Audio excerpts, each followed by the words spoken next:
Hey guys, what's up? Welcome back to Banik Sir. আমি গৌরব বণিক চলে এসেছি চ্যানেল নতুন ব্লগ নিয়ে। আই হোপ তোমরা সবাই খুব ভালো আছো আর আমিও ভালো আছি। আর ব্লগ পোস্ট করেছি রিসেন্ট একটা, মানে কালকেই ব্লগ পোস্ট করেছি। সো ব্লগটা কেমন লেগেছে সবাই কমেন্ট করে জানাবে। আর এই ব্লগটা খুব আজকে ইন্টারেস্টিং হবে। আর আজকে হচ্ছে একটা বাইকের লঞ্চ ইভেন্ট আছে রয়্যাল এনফিল্ডের শোরুমে। এখন তো রেডি হয়ে গেছি, বেরোবো, দিয়ে রূপদার সাথে দেখা করবো। একেবারে শোরুমে গিয়ে দেখা হচ্ছে তোমাদের সাথে। আর ইনস্টাগ্রাম অ্যাকাউন্ট হচ্ছে আমার এই যে সাইডে আসছে, দেখতে পাচ্ছ তোমরা। ইনস্টাগ্রামে গিয়ে ফলো করে দেবে বানিক স্যার। ওখানে আমি আমার চ্যানেলের সব রকমের আপডেট দেখতে পাবে তোমরা। আর ভালো ভালো স্টোরি, তারপরে ছবি, রিলস পোস্ট হয়, তোমরা দেখতে পাবে। ফলো করে দিও আর চ্যানেলটাকে সাবস্ক্রাইব করে দিও যারা নতুন দেখছো ব্লগগুলো। সো বেশি দেরি করবো না, এবার বেরিয়ে যাবো, লেটস গো।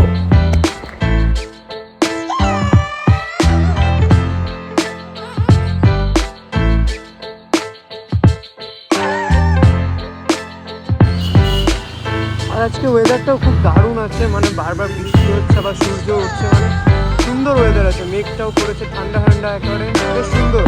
মানে এরকম ওয়েদার থাকলে ভালো লাগে। আর একঘেয়েমি কয়েকদিন ধরে গরমটা পড়ছিল, বাজে রকমের, বলার মতো না।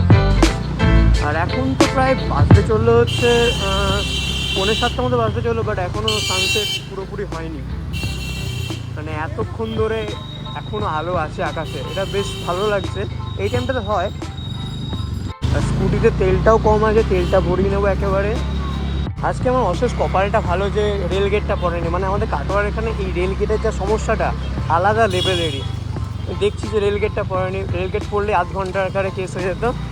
যদিও আগে তেলটা ভরবো, দিয়ে একেবারে শোরুমে যাবো। চলো তোমরা দেখতে থাকো ভিডিওটা ততক্ষণে।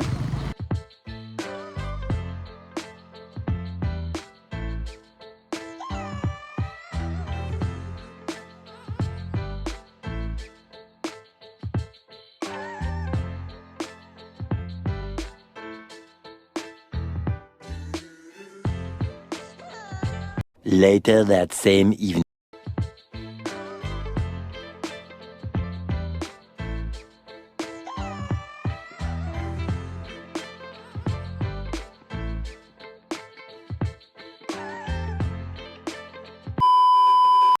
রিকি দাকে তোমরা দেখোনি আগে ব্লগে, রূপদাকে তোমরা আগের ব্লগে দেখেছিলাম। মানে আগে, মানে সেই যখন ইন্টারসেপ্টর 650 যখন লঞ্চ ইভেন্ট হয়েছে তখনই দেখেছিলাম।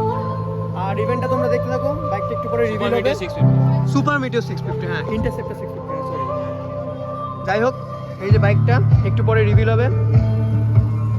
আমরা ওয়েট করছি, তোমরা ওয়েট করো।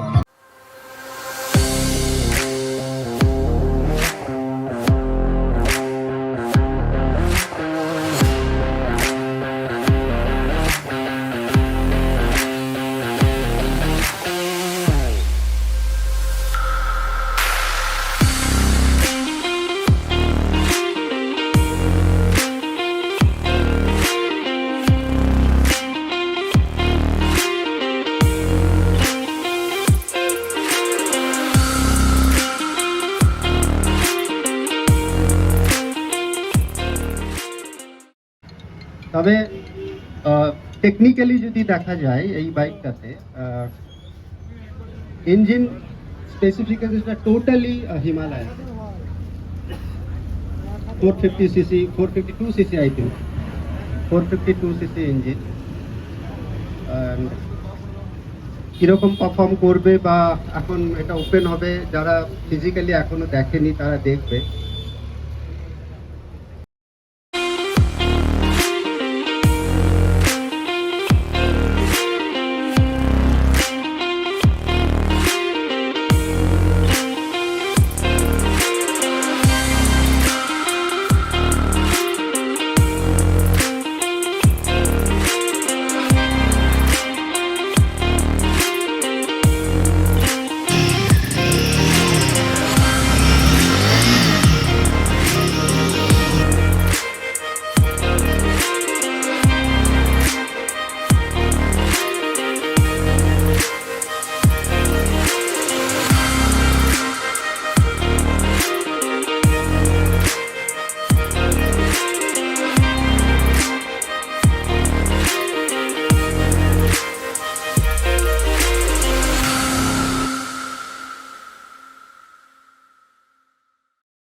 ওই তো নিল বুক করতে করলো স্টেপ থেকে নামিয়ে নিয়েছে ও শোরুমে নতুন গাড়ি হ্যাঁ গরিলার বাইক নিতে এসে হান্টার নিয়ে নিয়েছে দাদা nice That was our starting point to take that legacy and bring it forward.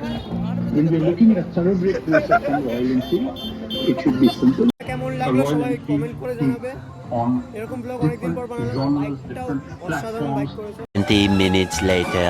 So guys ওখানে লঞ্চ ইভেন্ট হয়ে গেছিলো বাইক রিভিলও হয়ে গেছিলো বাইকটা গুরিলা 450 ভালো লাগলো বেশ বাইকটা যারা ইন্টারেস্টেড আছো তারা অবভিয়াসলি কাটোয়ার রাইডার্স হাব মানে রয়্যাল এনফিল্ডের শোরুমে ভিজিট করবে আর ব্লগটা ভালো লাগলে অবভিয়াসলি লাইক কমেন্ট করে জানাবে দেখা হচ্ছে নেক্সট ব্লগে tata good bye good night